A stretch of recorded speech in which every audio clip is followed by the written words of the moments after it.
करून सगळ्यांनी आपलं खाऊन पिऊन आपली बरोबर करत आहोत ती. आता शिक्षण पाणीचं पोरगं शिकत आहे बरं आता हे गेली तर ते त्याचं म्हणत आहे ते त्याचं सर्व खोटं आहे. कोणाचं? मोदीचं सर्व खोटं आहे. आपल्याला मदत केली कोण? राहुल गांधीनं केली. राहुल गांधीनं मदत केली, आपल्याला जेवणाला लावलं तर पुढं तर टाटसर करून सन्याने मोदीनं मदत केली म्हणून सन्याने मी म्हणणार आहो का? कशी म्हणणार आहो? त्याचं खोटं आहे, त्याचं खोटंच म्हणणार आहो मी. आपल्याला खरी सर्व मदत केली राहुल गांधीनं. राहुल गांधीचीच मदत आपल्याला शेवटपर्यंत आपली हे करणार आहोत, त्याचीच मी गावणार आहो. त्यानंच केली बा म्हणून. मोदीचं खोटं आहे, मला काहीच नाही आतापर्यंत त्यानं मदत केली तर ते करते केली म्हणून म्हणण्याले अर्थ काय? म्हणाले काही म्हणते का मी मदत केली, तर कोणती मदत केली मला? का घरकुल आलं म्हणते, घरकुल दिलं, हे दिलं, ती दिलं, तर मला ते 2008 पासूनच मंजूर झालं होतं घरकुल. तर आता घरकुल आलं नाही म्हणून सनी मी स्वतः बांधलं. स्वतः बांधल्यावर आता हे 2 खोल्या आल्या तर बांधल्या मी. 13-14 मध्ये आल्या 2 खोल्या मी बांधून घेतल्या. संडास बाथरूम हे ते मी सगळंच केलं होतं पहिलंच. तर मला राहुल गांधीचीच मदत आहे, काँग्रेसचीच आहे ना. काँग्रेसच्याच मदतीनं मी सर्व दिवस हे करत आहोत. नमस्कार, उम्मीद है आप लोग स्वस्थ और आनंद होंगे।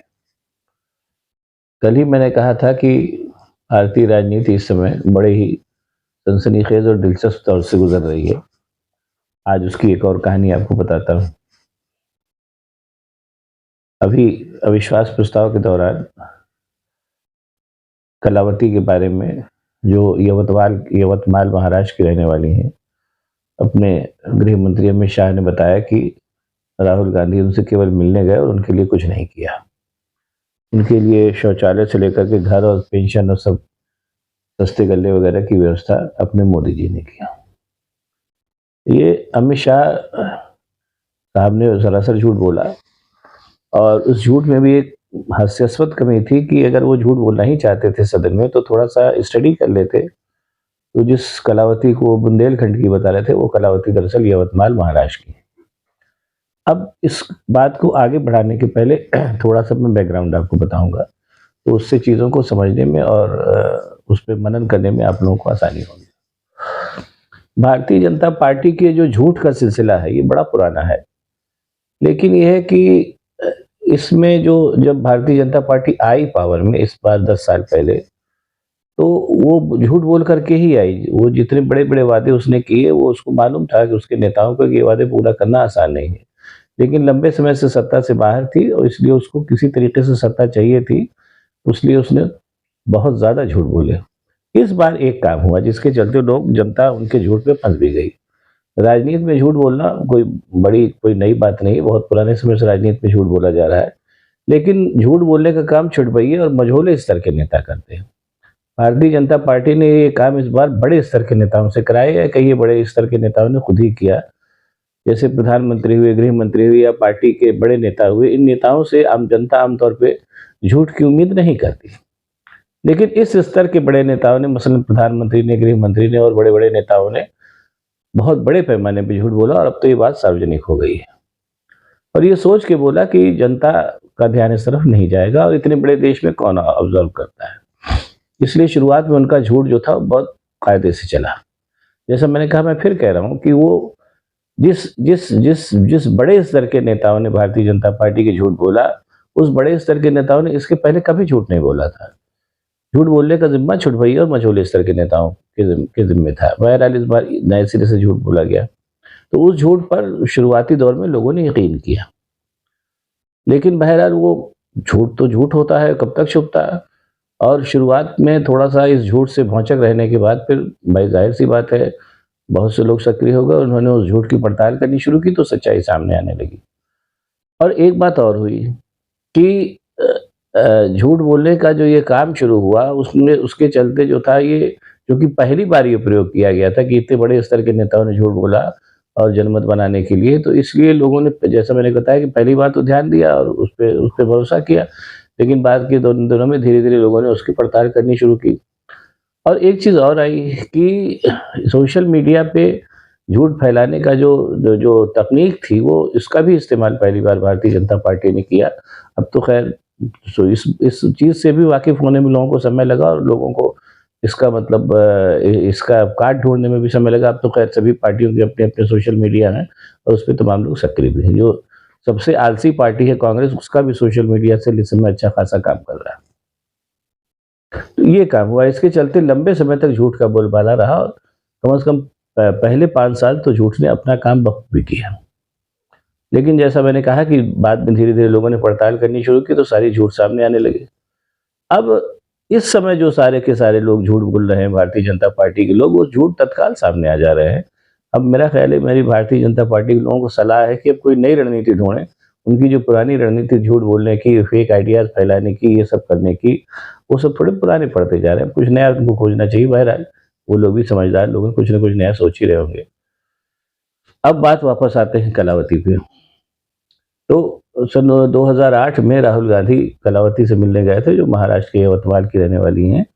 और वो जो वहाँ उस समय भयानक सूखा-वूखा पड़ा था, उसके चलते उनके पति ने आत्महत्या कर ली थी। राहुल गांधी वहाँ गए, उन्होंने उनकी बड़ी मदद की। 3 लाख रुपए का चेक उनको शुरुआत में दिया, बाद में उनके बैंक खाते में 30 लाख रुपए और डाले गए, जिसके चलते कलावती आज अच्छा खासा संपन्न जीवन व्यतीत कर रही। पहले उनके पास झोपड़ी थी, आज पक्का मकान है, ये सब हुआ। लेकिन अब ज़ाहिर-सी बात है, राहुल गांधी ने किया तो ये क्रेडिट कैसे राहुल गांधी को लेने, तो अपने शाह साहब ने भी अपने गुरु मोदी जी का रास्ता अख्तियार किया और सरासर झूठ लोकसभा में बोल दिया। अब वो जैसा मैंने बताया कि अब ये चीज़ पुरानी हो गई, सब लोग जान गए कि भारतीय जनता पार्टी ऐसे ही करती है, ऐसा करती है, तो लोग लग गए। और कलावती ने भी एक इंटरव्यू उनका हुआ था, उसमें उन्होंने कह दिया था कि नहीं, ऐसा कुछ नहीं है, भारतीय जनता पार्टी के नेताओं ने मेरे लिए कुछ नहीं किया, जो कुछ किया राहुल गांधी ने किया। ये सच बात है। अब ज़ाहिर-सी बात है कि पलटवार भी होगा, तो कांग्रेस ने लोकसभा में विशेषाधिकार हनन की नोटिस दे दी है। और अब जैसा मैंने बताया कि अपने शाह साहब भी अपने गुरुजी के इस दांव-पेच से वाकिफ़ हो गए और इस दांव-पेच का इस्तेमाल उन्होंने खूब करना शुरू कर दिया है। अभी आप पार्टी के नेता संजय सिंह ने भी प्रेस कॉन्फ्रेंस करके बताया कि आप पार्टी के जो दूसरे नेता राघव चड्ढा हैं, जो आजकल लोकसभा में राज्यसभा में बहुत मुखर हैं, वो उनके ऊपर भी उन्होंने गलत बयानी की अपने शाह साहब ने, और कहा कि ये इन्होंने फर्जी हस्ताक्षर किए हैं। उस पे संजय सिंह ने कहा कि सेलेक्ट कमेटी के लिए कोई भी किसी का नाम भेज सकता है। इतनी बेसिक सी बात अपने शाह साहब को मालूम होनी चाहिए। गृह मंत्री हैं वो। राघव चड्ढा भी चूँकि एक ऊर्जावान वक्ता है और सरकार के लिए बहुत मुश्किलें पैदा करते हैं अपने वक्तव्य से, इसलिए राहुल गांधी के तरीके से उनको भी सदन से बाहर निकालने की साजिश हो रही है। ये बात संजय सिंह ने कही और उन्होंने कहा कि हम इसका सामना करेंगे और इसको लेकर के आगे बढ़ेंगे। तो कम से कम 2 झूठ तो सामने आ ही गए शाह साहब के, और संजय सिंह चूँकि आप पार्टी वरिष्ठ नेता हैं और ये आरोप लगा रहे हैं, तो ज़ाहिर-सी बात है इस आरोप में दम होगा। अब एक चीज़ यहाँ पे मैं और बताऊँगा, जिसको आप लोगों को सोचना चाहिए, वो ये है कि आखिरकार भारतीय जनता पार्टी के नेता इतना झूठ क्यों बोलते हैं? उसके पीछे भी कारण मैं पहले भी बता चुका हूँ, आज फिर बता रहा हूँ कि भारतीय जनता पार्टी और ख़ास तौर से जो अपने प्रधान सेवक नरेंद्र मोदी साहब हैं, इनका जो स्ट्रेटजी है, वो स्ट्रेटजी ही पूरी तरीके से है कि हमको गरीबों को कुछ न दे करके ज़्यादातर चीज़ें अमीरों को की तरफ बढ़ानी है। और जैसा मैंने कहा कि वोट इनको गरीबों से लेने हैं, तो इसलिए जो है तरह-तरह की गलत बयानी करके और झूठ बोल करके ये माहौल बनाते रहते हैं, और जब तक रहेंगे यही माहौल बनाएँगे। अब इससे निपटने का केवल एक ही तरीका है कि अब खैर अब एक तरीके से जनता काफ़ी कुछ समझ भी गई है। और जैसे मैं एक बात बताऊँगा, जैसे कि राहुल गांधी के लिए खिलाफ जो पूरी साजिश की गई, जो गुजरात के कोर्ट से लेकर के हाई कोर्ट तक, वो साजिश आफ्टर ऑल कायदे से देखा जाए तो तकनीकी तौर पे अदालत का ही काम है, लेकिन कहीं न कहीं ये उनके द्वारा सारे नाटक करने के बावजूद भाजपा के लोगों द्वारा आम जनमानस ये जानता था कि ये पूरी की पूरी साजिश भारतीय जनता पार्टी कर रही है। और खैर अब तो उनको आखिरकार सुप्रीम कोर्ट से राहत मिल गई है। एक चीज़ और बता के फिर मैं बात ख़त्म करूँगा कि भारतीय जनता पार्टी के नेताओं में एक बात और, वो दोनों तरफ चलते हैं। जैसे अभी एक इनके सर्वगुण संपन्न और सर्वाधिक बुद्धिमान नेता हैं सुधांशु त्रिवेदी। उन्होंने फिर जब राहुल गांधी को स्टे मिल गया सुप्रीम कोर्ट से, तो उन्होंने कहा भाई इसमें हमने क्या किया? अदालत ने उनको क्या नाम है सज़ा सुनाई, अदालत ने उस पे स्टे लगा दिया, इसमें हम कहाँ से ज़िम्मेदार हैं? उनके इस बयान देने के पहले उनको सोचना ही था कि जनता इतनी मूर्ख नहीं जितना वो समझ रहे हैं। लेकिन बहरहाल पार्टी सत्ता में होती है और इस तरीके की दंभी जो नेता उसके सत्ता में होते हैं, तो वो जनता को मूर्ख समझने ही लगते हैं और बाद में उनका किया धरा सामने आता है। तो इसलिए ये कहना कि भारतीय जनता पार्टी जो झूठ बोल रही है, ये इसमें हंसी उड़ाने वाली बात नहीं है कि वो झूठ बोलते हैं। ये जैसे मैंने पहले भी एक बार कहा था कि ये उनकी स्ट्रेटेजी है झूठ बोलना, और इस स्ट्रेटेजी के तहत जनता को भ्रम में रख करके और अपने हित साधना, ये उनकी शुरू से स्ट्रेटेजी रही है और अभी भी उनकी स्ट्रेटेजी है। बस फ़र्क इतना है कि ये स्ट्रेटेजी काफ़ी पुरानी हो गई है और जनता इस सच को समझने लगी है। इसलिए मेरी भारतीय जनता पार्टी के लोगों को सलाह है कि वो इस स्ट्रेटेजी को थोड़ा बदलें। जो भी नई स्ट्रेटेजी हो वो बेहतर जान सकते हैं, लेकिन ये जो उनकी पुरानी स्ट्रेटेजी है, ये अब लोग जान समझ गए हैं, इस खेल से वाकिफ़ हो गए हैं। इसलिए अब इस खेल को ना खेलें तो उनके ही हित में होगा, और जनता के बारे में तो कभी सोचते नहीं, तो इसलिए जनता की बात करना बेईमानी है। अब अगर आपको ये वीडियो पसंद आए तो इसको शेयर करिए, लाइक करिए, साथ ही साथ मेरे चैनल को सब्सक्राइब करिए ताकि मैं और भी ऐसी बातें आपको बताता रह सकूँ। बहुत बहुत धन्यवाद। नमस्कार।